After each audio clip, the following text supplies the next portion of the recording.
नमस्ते। लॉकडाउन की पाठशाला में आप सभी का स्वागत है। आइए आज विषय गणित में कक्षा 7 के त्रिभुजों का समूह क्षमता के बारे में कुछ जानकारी अर्जित करते हैं। आइए सबसे पहले जानें कि त्रिभुज क्या होता है। त्रिभुज तीन भुजाओं से घिरा हुआ क्षेत्र को बोलते हैं। देखिए ये तीन भुजा है, भुजा 1, भुजा 2, भुजा 3। तीन भुजा से घिरा हुआ क्षेत्र को क्या बोलते हैं? त्रिभुज। अब आइए जाने कि समूह क्षमता, जिसको हम अंग्रेजी में कंग्रुएंट बोलते हैं, उसका क्या मतलब होता है। सर्वागसम वस्तुएं, दो वस्तुएं जो एक ही आकार और एक ही माप के होते हैं। अगर उदाहरण के तौर पर हम एक 10 रुपये का एक सिक्का लेते हैं और फिर दूसरा सिक्का 10 रुपया का लेते हैं, तो ये दोनों सिक्के एक ही आकार के हैं और एक ही माप के हैं, तो हम कह सकते हैं कि ये दोनों सिक्के आपस में सर्वागसम वस्तुएं हैं। उसी प्रकार से अगर हम एक आयत लेते हैं और ठीक उसी प्रकार से हम दूसरा आयत लें, तो हम कह सकते हैं कि ये दोनों आयत एक ही आकार के हैं और एक ही माप के, तो ये दोनों आयत भी आपस में सर्वागसम है। अगर दो वस्तुएं आपस में सर्वागसम होते हैं तो उसके लिए एक चिन्ह का प्रयोग किया जाता है। उदाहरण के तौर पर अगर इस आयत का नाम हम A देते हैं और इस आयत का नाम अगर हम B देते हैं, तो कह सकते हैं कि A जो है वो सर्वागसम है B। क्यों सर्वागसम है? क्योंकि दोनों का आकार एक ही है और एक ही माप है। हम यह भी कह सकते हैं कि अगर दो वस्तुएं सर्वागसम है तो एक वस्तु के ऊपर अगर हम ये दूसरा वस्तु उठा के रखें तो नीचे वाला वस्तु ढक जाएगा। इसको उदाहरण के तौर पर हम और देखते हैं। देखिए मैंने ये एक आयत लिया है 2 नंबर का और एक आयत लिया है 1 नंबर का। अब हम जाने कि ये दोनों आयत आपस में सर्वागसम है कि नहीं। यह देखिए 2 नंबर का आयत है। अब 1 नंबर के आयत से अगर इसको हम ढक दें तो देखिए 2 नंबर का आयत पूरी तरह से ढक जाता है, तो हम कह सकते हैं कि यह दोनों आयत आपस में सर्वागसम है। उसी तरह से अगर ये आयत को 1 नंबर के आयत को हम अगर पीछे रख दें और 2 नंबर के आयत को आगे करें तो देखिए 1 नंबर का आयत पूरी तरह से ढक चुका है, जबकि कितने आयत है? 2 आयत। तो कह सकते हैं कि ये दोनों आयत आपस में सर्वागसम है। उसी प्रकार से एक पेपर कटिंग और हम बनाए हैं। देखिए एक जिगजैग पाथ का 2 फोटो बनाए हैं। अब कह सकते हैं कि ये दोनों आपस में सर्वागसम है कि नहीं। चलिए चेक करते हैं। देखिए एक फोटो ये है, इसके ऊपर हम दूसरा फोटो को रखते हैं, तो क्या देख पा रहे हैं कि ये दोनों फोटो आपस में क्या है? सर्वागसम है, क्योंकि एक के ऊपर दूसरा रखते हैं तो पीछे वाला पूरा छिप जाता है। तो कह सकते हैं कि ये दोनों वस्तु आपस में सर्वागसम है।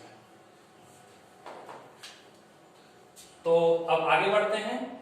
अब हम त्रिभुजों का समूह क्षमता के बारे में जो मुख्य बिंदुओं पर चर्चा करें वो इस प्रकार है।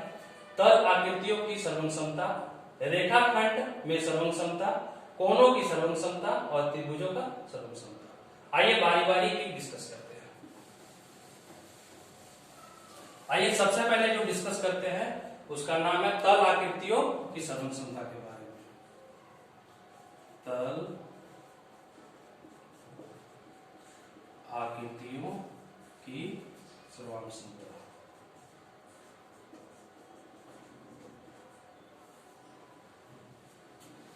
उदाहरण के लिए यह एक चित्र है और ठीक इसी प्रकार का एक चित्र हम यहां दूसरा बनाते हैं।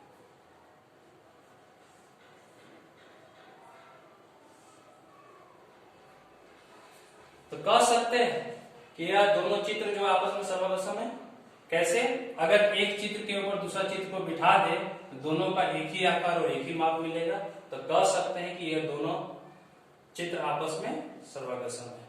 तल आकृति मतलब क्या होता है? जो आकृति हम प्लेन में बनाते हैं, धरातल जमीन में बनाते हैं, वह सारे तल आकृति के उदाहरण हो जाते हैं। अगर बोर्ड में किसी भी तरह का चित्र बना वो तल आकृति का उदाहरण है। आइए आगे जाने की रेखाखंड का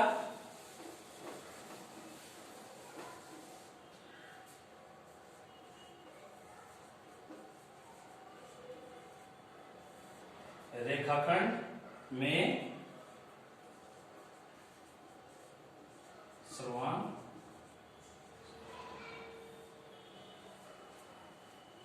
देखिए ये एक रेखाखंड लेते हैं जिसका नाम है AB और एक दूसरा रेखाखंड लेते हैं जिसका नाम है CD। अब ये दोनों रेखाखंड AB रेखाखंड और CD रेखाखंड, ये दोनों रेखाखंड आपस में समागसम होंगे अगर ये दोनों रेखाखंड का माप AB का माप और CD का माप अगर आपस में बराबर है। मान लेते हैं कि AB का माप 6 सेंटीमीटर है, CD का माप भी 6 सेंटीमीटर है, तो कह सकते हैं कि रेखाखंड AB जो है सर्वागसम है रेखाखंड CD का। अगर हम इस तरह से लें, एक रेखाखंड MN है और दूसरा रेखाखंड LM है, LO है। ये रेखाखंड अगर 5 सेंटीमीटर का है और ये रेखाखंड अगर 7 सेंटीमीटर का है, तो क्या ये दोनों रेखाखंड आपस में सर्वागसम होंगे? नहीं होंगे, क्योंकि दोनों का मान अलग अलग है। देखिए 5 सेंटीमीटर का है, ये 7 सेंटीमीटर का है, तो हम इसको कैसे लिखेंगे कि MN जो है रेखाखंड वो सर्वागसम नहीं है। नहीं है तो मतलब काट देंगे इसका LO का। अगर कोई वस्तु या चित्र आपस में सर्वागसम होंगे तो उसके लिए इस तरह का सिंबल का इस्तेमाल करते हैं, और नहीं होता है तो उसको क्या करते हैं, काट देते हैं, मतलब आपस में सर्वागसम नहीं। चलिए आगे बढ़ते हैं। अब हम जाने कि कोनों की सर्वांग के बारे में कैसे होता है। कोनों की सर्वांग चलिए इसके लिए दो कोण बनाते हैं। चलिए एक कोण है जिसका नाम है ABC, एक दूसरा कोण है जिसका नाम है DEF। अगर ABC कोण का एंगल 45 है और DEF कोण का एंगल 45 है, तो ये दोनों कोण आपस में क्या होंगे, सर्वागसम होंगे। क्यों? क्योंकि दोनों कोणों का माप सेम है। देखिए यहां पर भी ABC कोण का माप कितना है, 45 डिग्री, और DEF कोण का माप कितना है, 45 डिग्री। इसलिए दोनों कोण आपस में क्या होंगे, सर्वागसम होंगे। तो ABC कॉन्ग्रुएंट और सर्वागसम एंगल DEF। अब इसमें एक बात आती है, अगर AB रेखाखंड 5 सेंटीमीटर का हो और BC रेखाखंड अगर 3 सेंटीमीटर का हो, उसी तरह से अगर DE रेखाखंड 4 सेंटीमीटर का हो और EF रेखाखंड अगर 2 सेंटीमीटर का हो, तो क्या ये दोनों कोण आपस में सर्वागसम होंगे? बिल्कुल होंगे, क्योंकि हम यहाँ पे जो सर्वागसम का बात कर रहे हैं वो कोण के आधार पर कर रहे हैं। इसलिए अगर इसमें भुजा का माप कुछ भी हो, इसमें कोई फर्क नहीं पड़ता है। ये दोनों कोण आपस में फिर भी सर्वागसम होंगे, भुजा का माप कुछ भी हो, इससे कोई फर्क नहीं पड़ता है। चलिए आगे बढ़े, और आज का हमारा अंतिम टॉपिक है त्रिभुजों का सर्वांग समता।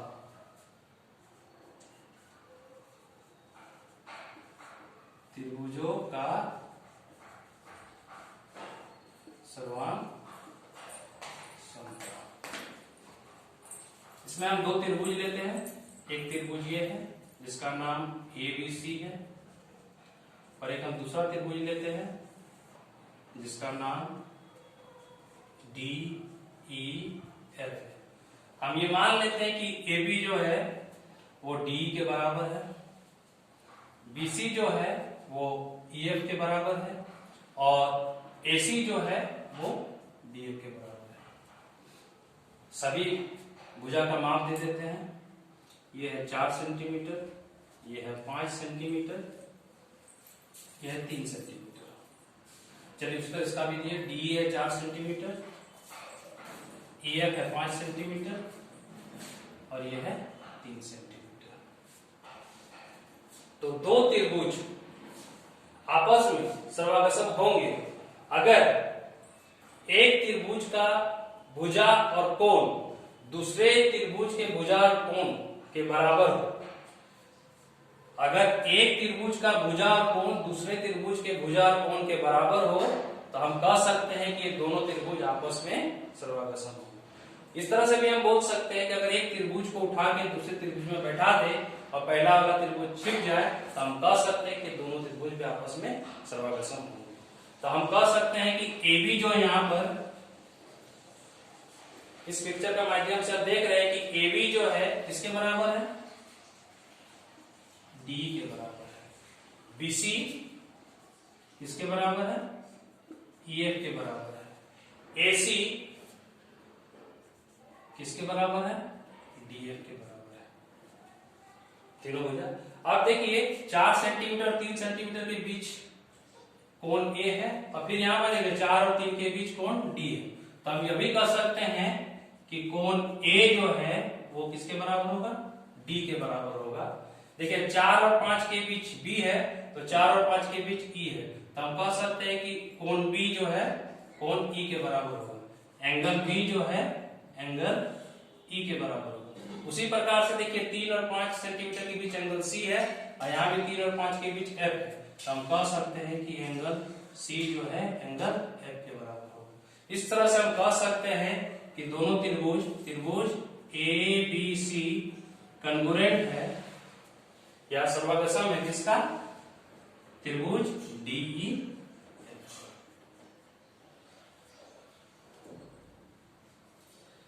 अब अक्सर इस चित्र को देखने के बाद हम लोग अक्सर कंफ्यूज होते हैं। आइए एक और उदाहरण लेते हैं जिसमें हम त्रिभुज की भुजा और कोणों को अलग करके सर्वगसम करके दिखाते हैं। आइए एक और उदाहरण लेते हैं।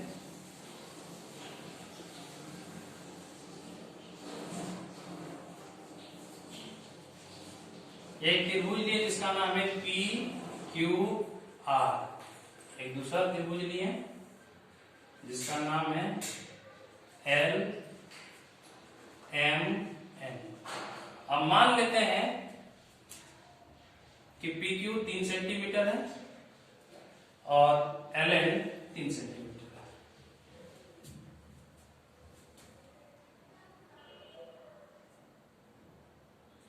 PR 4 सेंटीमीटर है, LN 4 सेंटीमीटर है और QR 5 सेंटीमीटर है।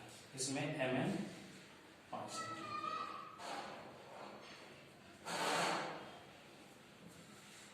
अब इस बार अगर हम गौर करें तो हम यह देख पा रहे हैं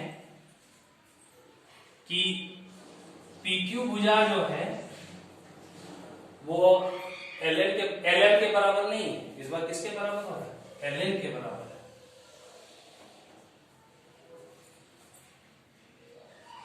PR जो भुजा है देखिए 4 सेंटीमीटर, इसके बराबर हो रहा है, LN के बराबर हो रहा है। QR जो हो रहा है MN के बराबर हो रहा है।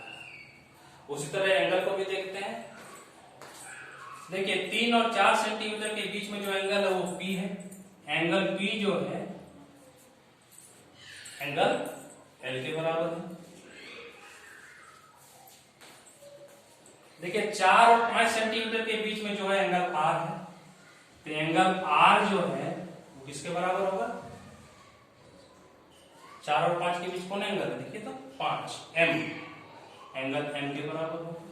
उसी तरह से देखिए 3 और 5 के बीच एंगल कौन है, Q, एंगल Q जो है 3 और 5 के बीच एंगल कौन है, एंगल N, N के बराबर। इस बार जो ट्रायंगल सर्वागसम होंगे वो इस प्रकार से होंगे, triangle PRQ congruent triangle LMN।